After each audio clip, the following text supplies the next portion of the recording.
Do you think that there's anything he's done right since coming back into office?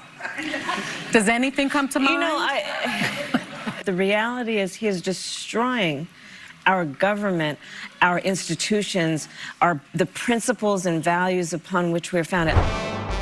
Kamala Harris wrote a book. She is on a book tour right now, and she was on The View yesterday. And like any other time that you go on one of these shows and they give the reins to the Republican panelist, in this case, it's Alyssa Farah Griffin, former Donald Trump staffer, someone who volunteered to work to propel the agenda of Donald Trump forward in the first term.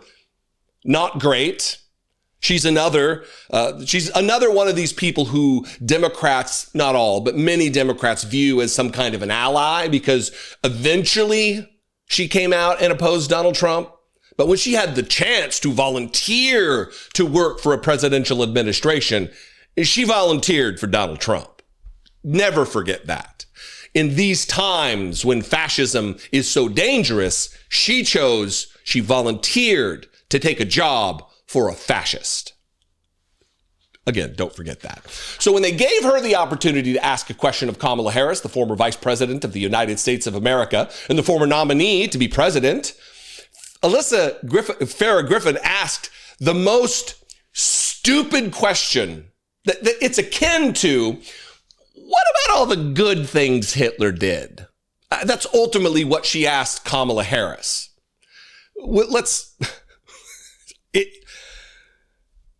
It is frustrating. It is supremely frustrating to me, and I hope to you, but brace yourself for the most ridiculous asswipe question that you may hear this entire week. Vice President, since Trump has taken office, everything that you warned about has happened.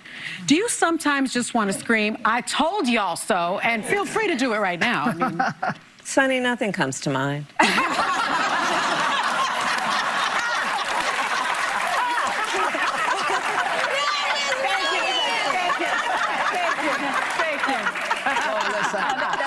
So I do want to ask you, because you've not held back your criticisms of President Trump today.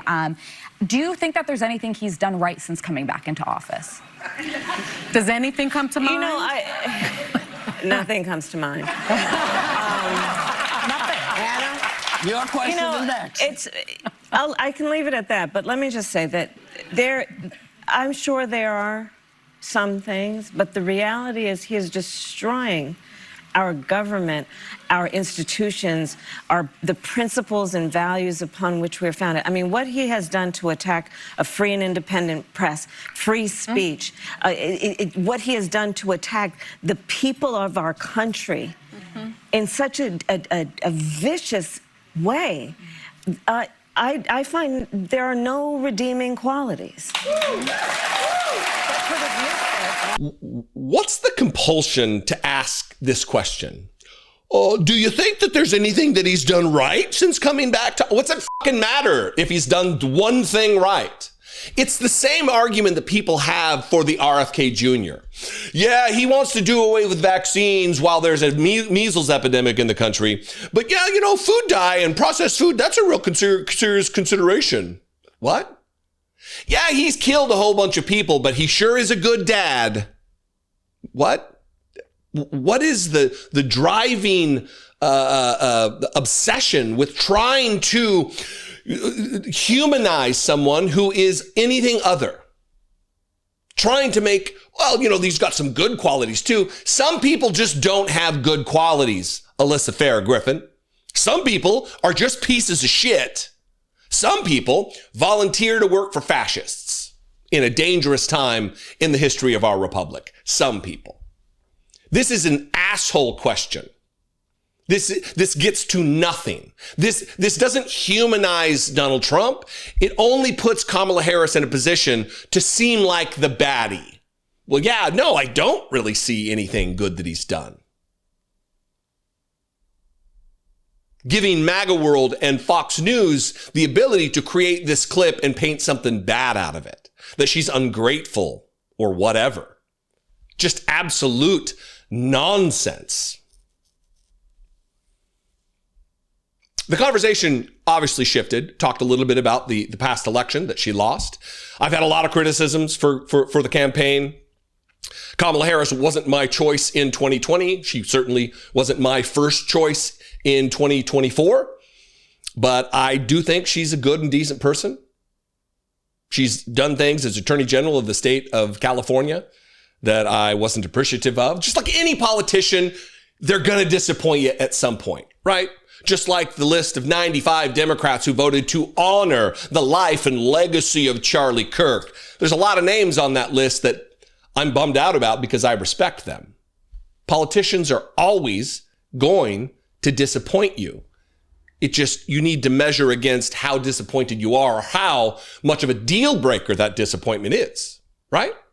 So here's Kamala Harris on the future of the Democratic Party. And I think she says some things that are really smart here that we really ought to be paying attention to, kind of akin to all of the talk about who's going to be the Joe Rogan for the left, that nonsense conversation. Watch Kamala Harris. So is that the strategy for Democrats going forward, fighting back more in the mode of Trump, going, into the gutter? What is the strategy for Democrats fighting forward?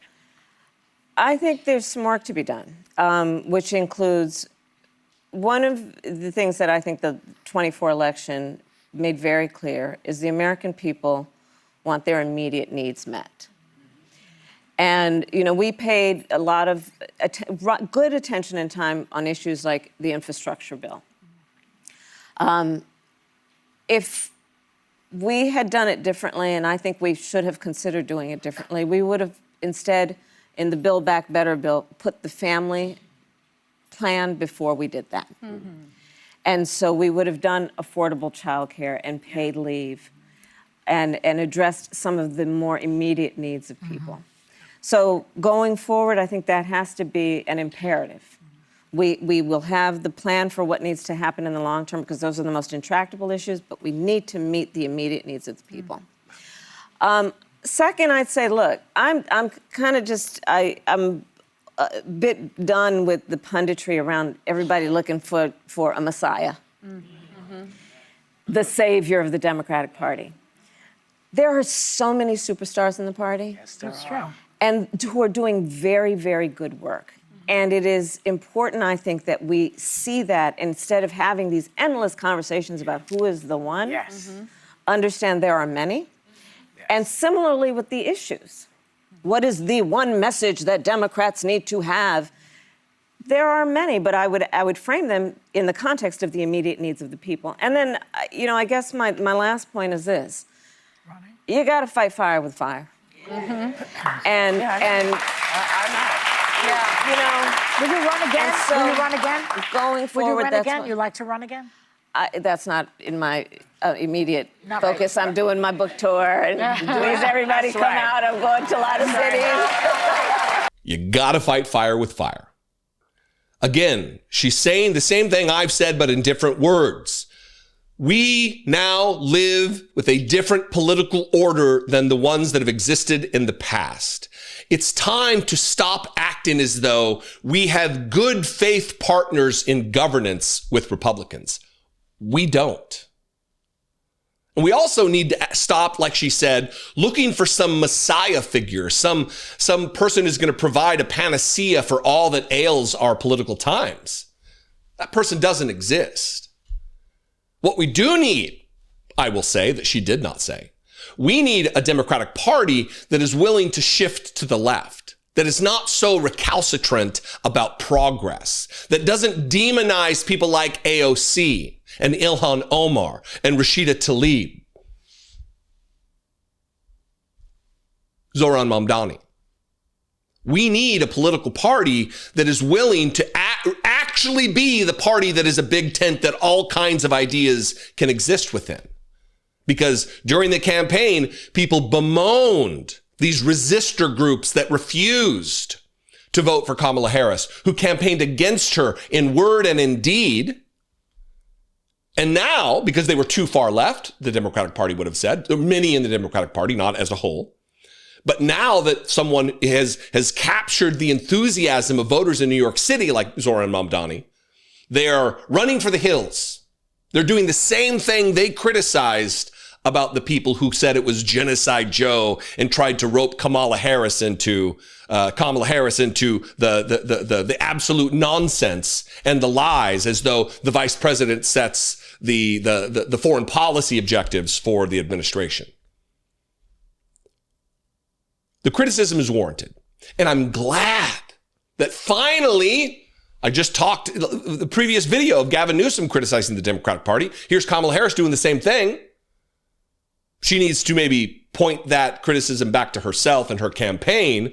They followed consultant talking points and focus group nonsense rather than just going off their gut and what the important message was. It's not the one thing that lost the election, but it certainly added to the compendium of reasons that they did lose. Anyway, I want your opinion on this. Make sure you're subscribed to this channel. It's free to do so. Just click the subscribe button and go like and follow the Facebook page, Dollemore Daily. I would appreciate that very much. If you want to have a conversation about this, we can do it in the comments below the video. You can also call the voicemail line 714-576-4054. And of course, as always, you can email me daily@dollemore.com. I love and appreciate you very much. I will see you next time, or maybe you'll see me. Be genuine. Take care of one another.